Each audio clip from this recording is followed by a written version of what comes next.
In today's episode of Locked On Oilers, the Oilers lose again.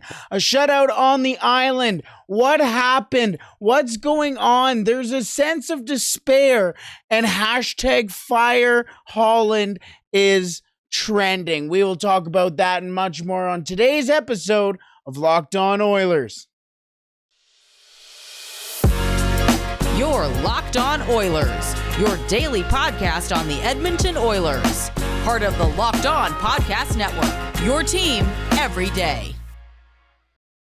Hello and welcome back to Locked On Oilers podcast. I'm your host and former Oilers game day producer, Brett Holden. As mentioned on today's episode, there's anarchy in Edmonton already as the Edmonton Oilers go to an even 500, 10-0 on the season as they lose to the New York Islanders. We'll talk about that game in just a second, but also coming up on today's episode, what's going on with the defense? There's something going on with the defense that we need to talk about. And we'll wrap up today's episode with the good, the bad, and the ugly from the game against the New York Islanders, and it's unfortunately Islanders heavy in that segment. Thank you so much for making Locked On Oilers your first listen every day. We are free and available wherever you find your podcasts. Alrighty, let's get into this loss as the Edmonton Oilers lose their second in a row. Their second on this Eastern road trip down through Jersey and New York. New York. I should have done the accent. Why didn't I do the accent? But the Edmonton Oilers do get shut out on the island 3-0.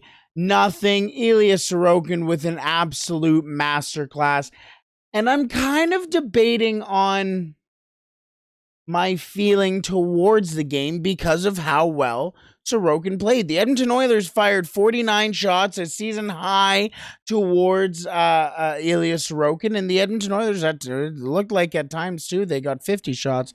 The final count, as I went between the NHL app and the NHL.com, was in fact 49 saves for Ilya Sorokin, but that's why I'm kind of battling it. The Edmonton Oilers had, at least shot-wise, their best game of the season. I think they generated a lot of offense, and I do think that the Edmonton Oilers fell victim to running into a hot goaltender again. But they need to score. This is a game the Edmonton Oilers need to win. And realistically, the Edmonton Oilers lost the game in the second period. They were even in the first period, even in the third period, but lost the game in the second period. I would want to say, despite the fact that he gave up 3 goals, Jack Campbell had a very solid game for the Oilers. Wouldn't blame him on 2 of those 3 goals. I would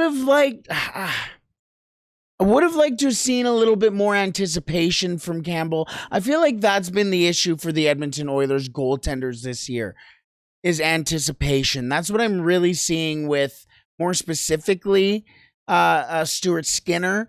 But that was the reason why the third goal from Sebastian Aho, no, not that one, did go in. I feel bad for Sebastian Aho. He's always going to have that tag to him. No, not Sebastian Aho. Sebastian Aho. Anyways, yes.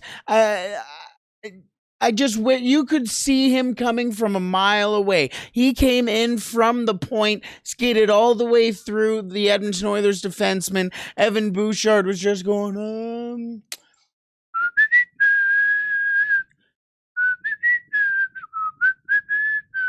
and just let Aho walk right in and have a free range shot. There was no anticipation. There was no read on the play. It was a very sad state of affairs, to be honest with you. It was a very concerning goal. Because the Edmonton Oilers and the defensemen and the back checking and the play in their own end, more specifically as well, has been bad and has been very evident in puck watching and not reading the play, not being where you're supposed to be, but just watching the puck.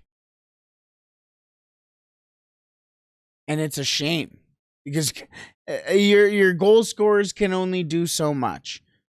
Zach Hyman was the best Oiler on the ice for the Edmonton Oilers. Warren Foegele had chances, but Zach Hyman, I mean, I don't know where the Edmonton Oilers would be without Zach Hyman. I genuinely don't. Connor McDavid and Leon Draisaitl snap an 8-game point streak away from home. 3 shots on goal, for Connor McDavid, 5 for Leon Draisaitl. It wasn't without trying, and I do want to note as well, Connor McDavid, a true leader for the Edmonton Oilers.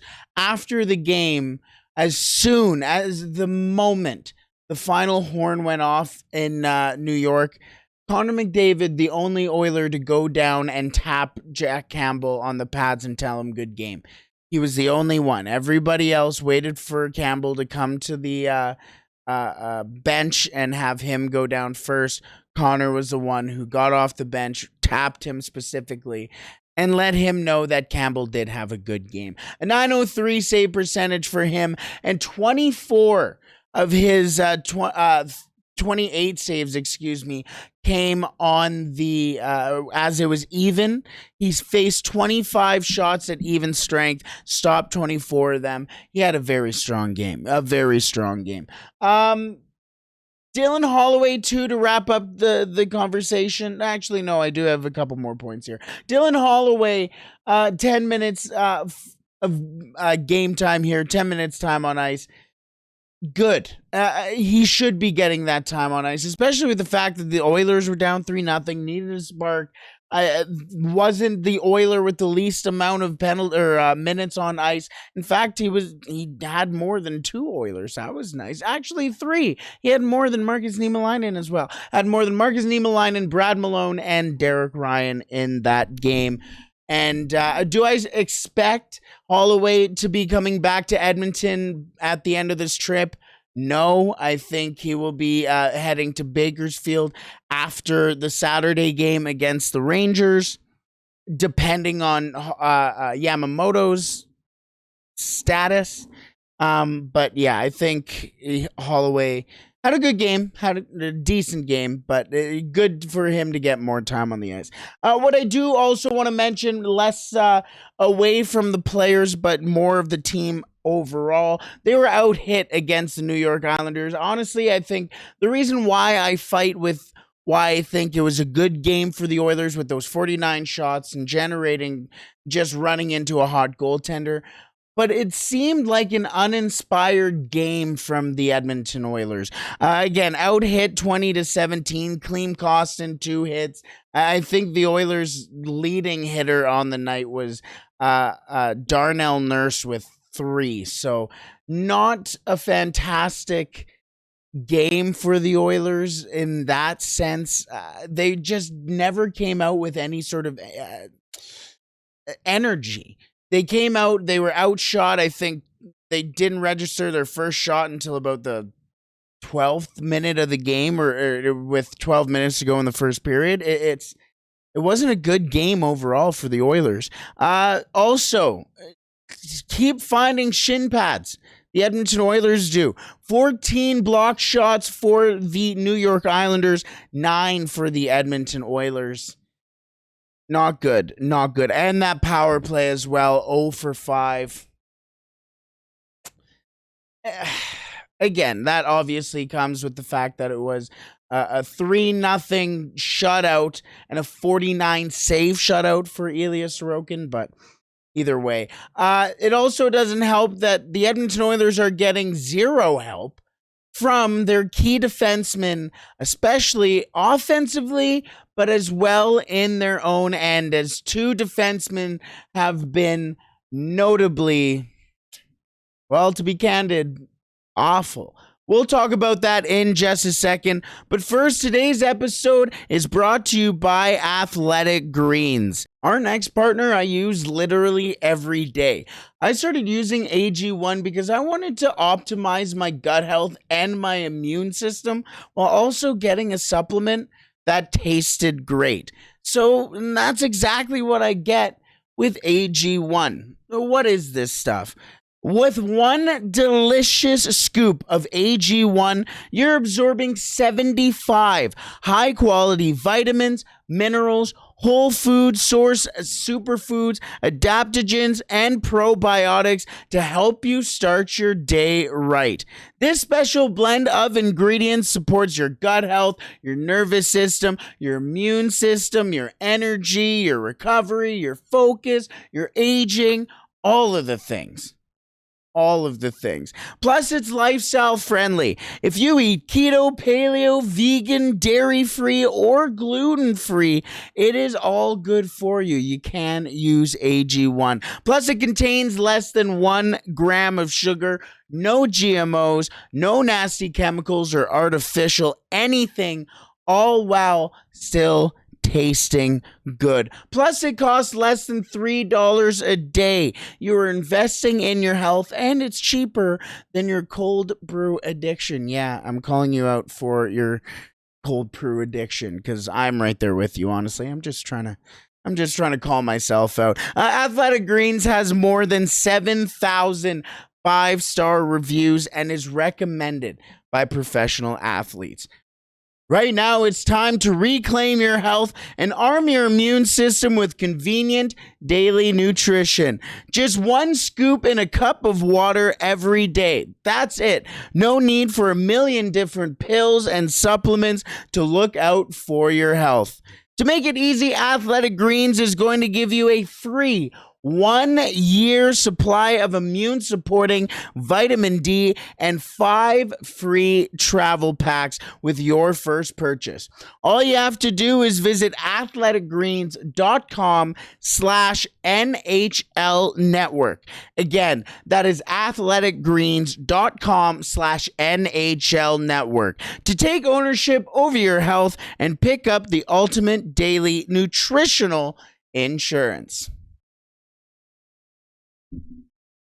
Alrighty, let's get into the defense for the Edmonton Oilers as, let's be frank here, it's what lost them the game. The Edmonton Oilers defense was abysmal. Actually, those were the exact words that I used while taking my notes while watching this game. And a lot to do with Evan Bouchard and Tyson Barrie. This was a big year for Evan Bouchard. He took over that number 2 from Duncan Keith. It was almost like a passing of the flame. And ever since then, he has not been the same player.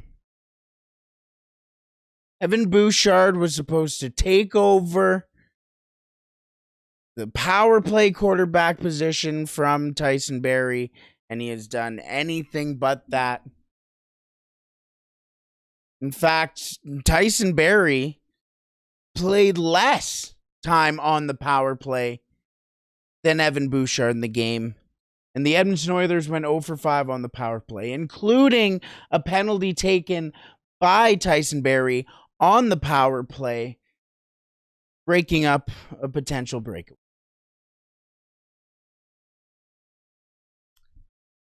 The Edmonton Oilers are an even 510, 10-0 at a spot where they shouldn't be.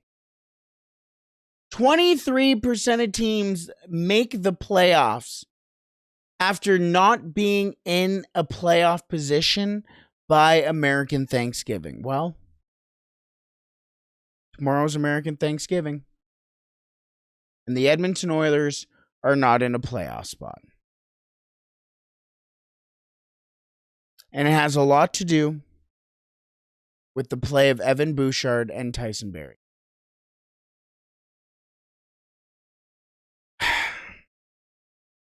I don't know what went wrong or what has gone wrong.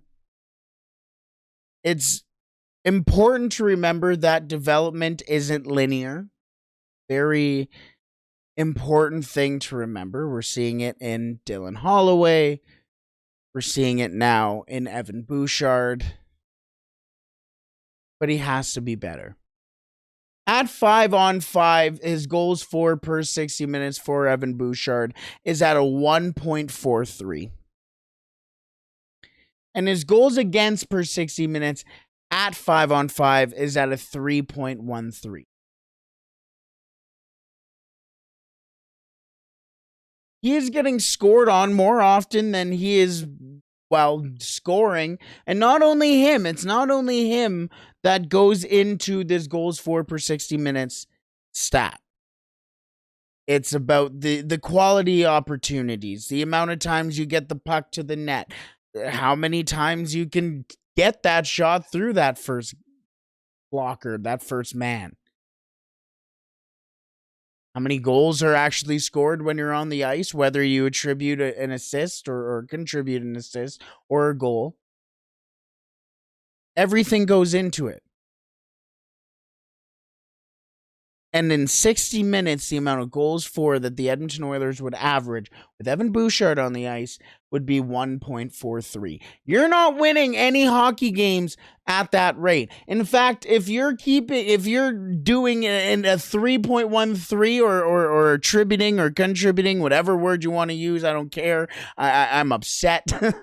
A 3.13 goals against per 60 minutes, you're losing that game too. Tyson Barrie, 3.31 goals against per 60 minutes at 5-on-5, which the game is played at the most.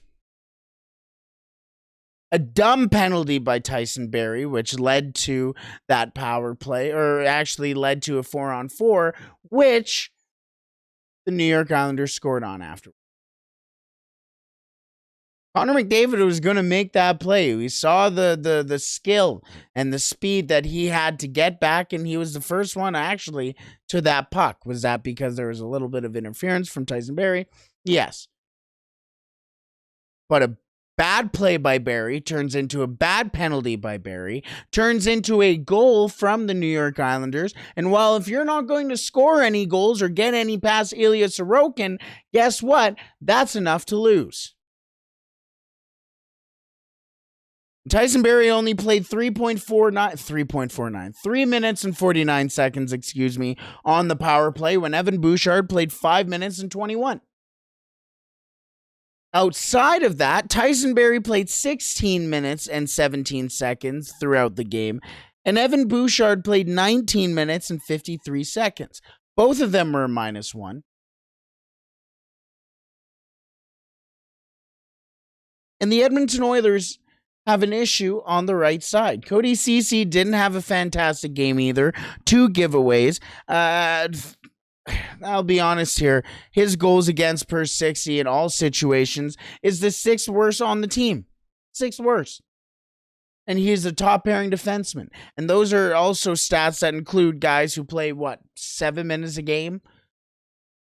That's sitting at a 3.92, and that's a guy who played 21 minutes and 49 seconds. The Edmonton Oilers need to find a solution on the back end. They need to make a trade for a defenseman. They need to make a trade for a scoring forward, and they need to make a trade or some sort of deal to get some sort of grit into their lineup. The Edmonton Oilers have glaring issues that they need to address, and could it be too much? Again, even 500 at American Thanksgiving and outside of a playoff spot. They need 3 pieces. Evander Kane's out till God knows when. Kyler Yamamoto is consistently on the quietest injured list of all time. Nobody ever knows what's wrong with Kyler Yamamoto. But all of a sudden, a couple games here and there, he can't play. And now the Edmonton Oilers are on a 2-game losing streak against 2 teams that they very well should have beat. Outplayed probably both of them. And on a 3-game road trip, they are probably going to come out with at most 2 points out of a possible 6. And they're going up against a team who is a Stanley Cup favorite in the New York Rangers. Not good. This could be a very important part of the Edmonton Oilers season coming up here. Very important part. And we will see how Ken Holland specifically responds. Because the answer right now is not in the locker room. And you can't say Connor McDavid and Leon Draisaitl are in there. There's got to be something that's supplemented. Let's move on to the good, the bad, and the ugly to wrap up today's episode. We will get to that in just a second. But first, I want to thank you for making Locked On Oilers your first listen, especially after the Oilers game. For your second listen, check out Locked On Sports Today. From the games that matter the most to the biggest stories in sports. Go beyond the scoreboard and behind the scenes with local experts and insights only Locked On can provide. Locked On Sports Today, available on this app, YouTube, and wherever you find your podcasts. Alrighty, let's move into the good, the bad, and the ugly. And unfortunately, this includes New York Islanders. As the good from this game between the 3-0 loss between the Edmonton Oilers and the New York Islanders is Ilya Sorokin. We're going to give the good to Ilya Sorokin in this one. 49 saves on 49 possible shots. 14 of those saves coming while the Edmonton Oilers on the power play. 14 saves on the penalty kill, shorthanded for Ilya Sorokin, and 35 saves at even strength for him. A fantastic game. And again, that's why I kind of hesitate and sit there and go, the Edmonton Oilers were able to shoot and get a lot of shots and very solid. And they ran into a very good goaltender. And that is why Ilya Sorokin is the good from the game against the New York Islanders. Let's get into the bad for the Edmonton Oilers in the game against the New York Islanders. And that is the second period. Actually all three goals happening in the third period. Second period. Wow. Hello. Welcome. To the second period. Two of those goals from J.G. Pajot, one of my favorite players in the league because he is such a pain to play against. J.G. Pajot. And Sebastian Aho, no, not that one, getting a goal in the second period as well. As that was the demise of the Edmonton Oilers right there. No goals in the first period, no goals in the third period. In fact, the Edmonton Oilers didn't score any goals in those periods either. But that was where the Edmonton Oilers lost the game, and that is where the New York Islanders won the game. So the bad for the Edmonton Oilers, simple as that, the second period. And the ugly, the defense, we already went over it. Just an awful game from the Edmonton Oilers defense there. 2 giveaways from Cody Ceci and Brett Kulak also chipping in with 2 giveaways. Not a good performance from the team there. I believe Marcus Niemelainen also had 3 giveaways. All that coming from the back end. And Connor McDavid with 5, but that's just talking about giveaways. The Edmonton Oilers need to get better. They look soft in their own end. They can't get anything done. They won't throw any hits. They can't kill a cycle. They have zero anticipation. They are puck watching. They just look like a house league team in their own end. The Edmonton Oilers ugly in this game, their defense. So to wrap it up, the good from the game, Ilya Sorokin, 49 saves on 49 shots. The bad for the Edmonton Oilers in that game, the second period, as they allow all 3 goals, 2 of them from J.G. Pajot and another one from Sebastian Aho. No, not that one. This sounds like a meme. And the ugly, the defense. The Edmonton Oilers are back at it on Saturday in a matinee at Madison Square Garden as they face off against the New York Rangers. An 11 a.m. puck drop. Ugh. Another matinee. I think we all know how that's going to end up. Let's wrap it up there, folks. As mentioned, the Oilers don't play again until the weekend, so I won't have anything on the game, and except for a little bit of a walk up to their lead up to the game, I guess. But either way, I hope you have a wonderful day. Stay safe. Don't do anything I wouldn't do, and hopefully by the weekend or throughout the weekend, we can play La Bamba, baby.